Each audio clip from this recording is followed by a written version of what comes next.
When we talk about the pillars of the company, Gabe's dilemma touches on awareness, discipline, systems, and ownership. My biggest thing is, has he built systems that he can rely on when things get tough? I'm not entirely sure. If the risk is worth it, it's up to him.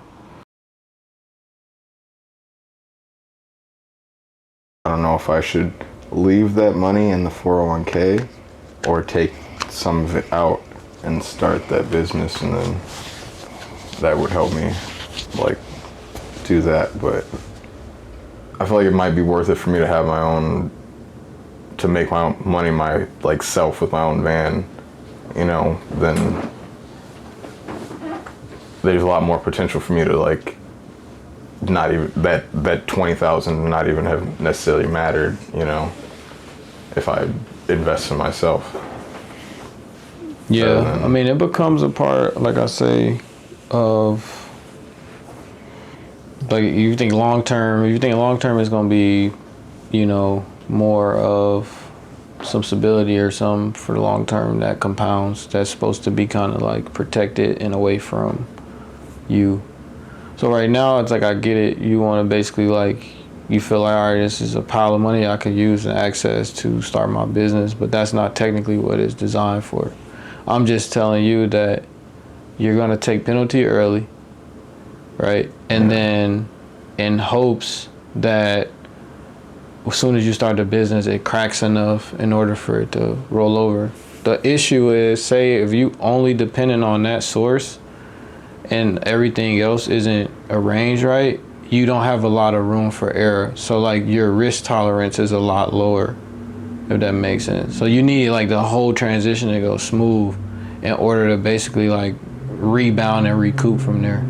So like, I'm just saying, if you do that, your margin for error is a lot lower. And then if you don't have emergency reserves and like different things put in place for the business to function, at least for like 3 to 6 months, if you didn't get a lot of work, you would run into an issue there.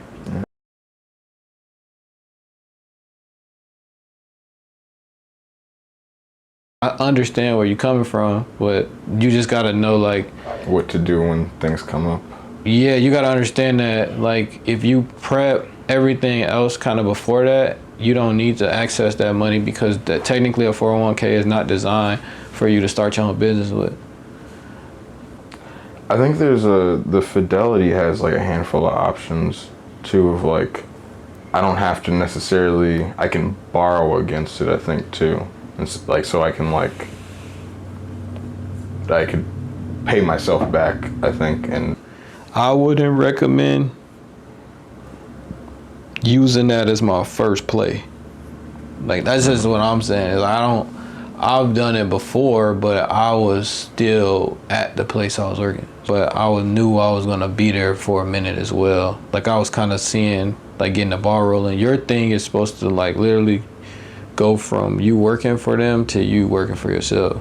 I just think everything else around your structure for working for yourself needs to be really sound in order for you to make the move. You just want to have some things set in place so that one bad week or one bad month doesn't put you out of business and then you owe some money. But if you do like close out the 401k, you don't have to pay anything back. So it's not a loan. It's pretty much like, you get what I'm saying? So like, that might be a little bit more of a stress reliever, because say you do borrow the money from there to front yourself, you don't have to pay the $8,000 back, but you basically are like spending all your retirement money in advance. yeah, It's a play you can't make, but just realize your risk tolerance is pretty low if you don't have any reserves after that. You get what I'm saying? So if you do got 9 or 10,000 put up, and you're like, man, I might just take the rest from over here and just kind of reset, then your 401k and retirement stuff behaves like it's supposed to. It doesn't become like your emergency reserve or where you're like investing from into the business. So when you think about like structure and design and like keeping things like like set up to do what they were meant to do, that's what you gotta think about. Yeah. Don't get me wrong, I want to have a 401k and I still want to save it for my retirement, but if it helped me, I guess it's just weighing the risks, I guess. But if it helped me be more independent, I feel like in the long run, I feel like I'd make more money coming once I get my own business started. Yeah. What do you think else you need to kind of have in order to be successful? Because you got to think like, what is it going to take for your business to be successful? I mean, I guess it's really, because once I have the van, it's really just up to me to like be up and aware, like making sure I have money to put gas in it, I guess, making sure I have money for potential repairs, potential. Oh, it's going to be repaired. I mean, yeah.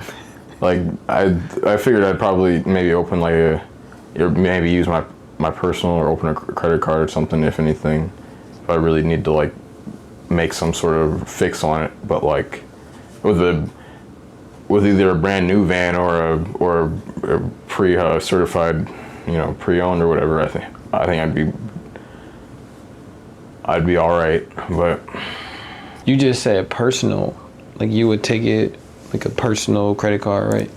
But that just kind of like makes everything complicated on your books. Oh yeah.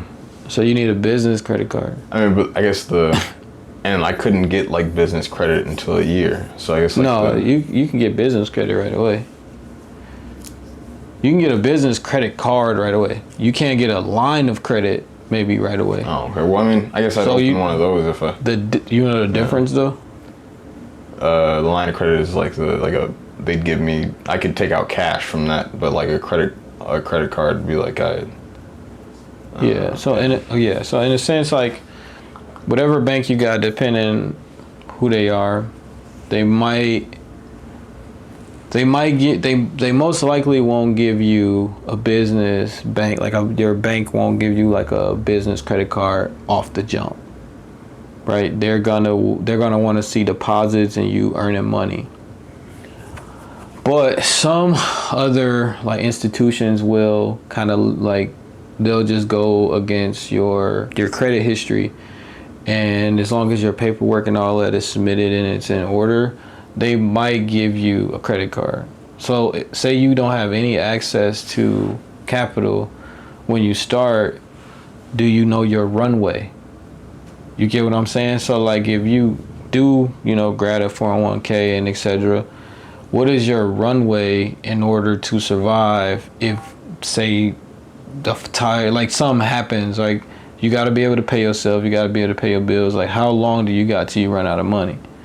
That's like the biggest thing you got to prep for. It's not really like buying a van or finding a van. It's normally like knowing your runway and then your strategy on the back end, because the back end work is the most important and probably the hardest.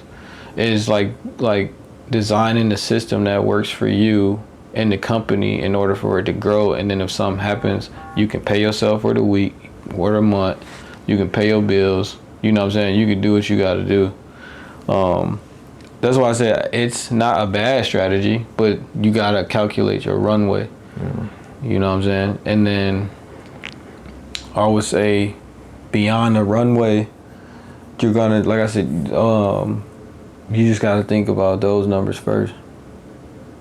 What do I have as my foundation, and where is everything at?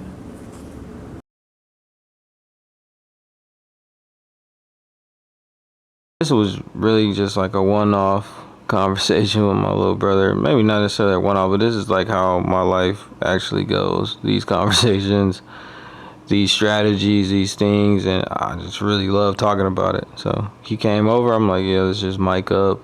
We were actually supposed to go on a bike ride, go work out. That did not happen. Us trying to bounce ideas and strategies and kind of give him as much information as I could